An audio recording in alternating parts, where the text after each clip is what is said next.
Saatnya Anda menyaksikan informasi ekonomi dan bisnis di Kompas Bisnis Saudara bersama saya Yan Rahman. Saudara, ada informasi dari Menteri Keuangan Purbaya Yudi Sadewa yang merespons nilai tukar rupiah yang hampir menyentuh level psikologis Rp17.000 per dolar Amerika Serikat. Purbaya yakin nilai rupiah akan menguat secara perlahan. Purbaya bilang tidak ada alasan nilai tukar rupiah memburuk jika perbaikan dan roda ekonomi nasional berjalan dengan baik.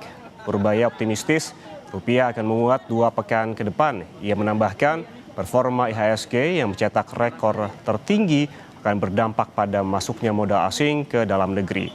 Setelah melakukan rapat bersama DPR, Purbaya menilai perkembangan ekonomi akan lebih cepat karena adanya kebijakan sinergis antara Kementerian Keuangan, Bank Sentral, OJK hingga LPS.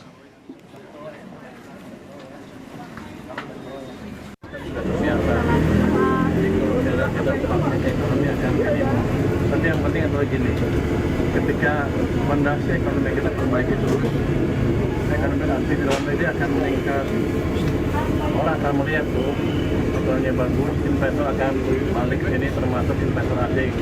Anda lihat di pasar modal akan menaikkan, pasar modal nggak mungkin naik kalau nggak ada investor asing yang masuk ke sini juga. Jadi harusnya kalau lihat dari itu sih supply dolar harusnya nggak kekurangan ya. Cuman Anda mencari ke Bank Sentral apa yang terjadi, saya nggak tahu. Jadi ekonomi kita kalau kita jaga terus dan kita akan memperbaiki terus ke depan, rupiah akan cenderung menguat. Jadi untuk spekulator jangan terlalu ambil posisi yang kalau beli tepat ya. Kira-kira fondasi ekonomi kita akan terus membaik.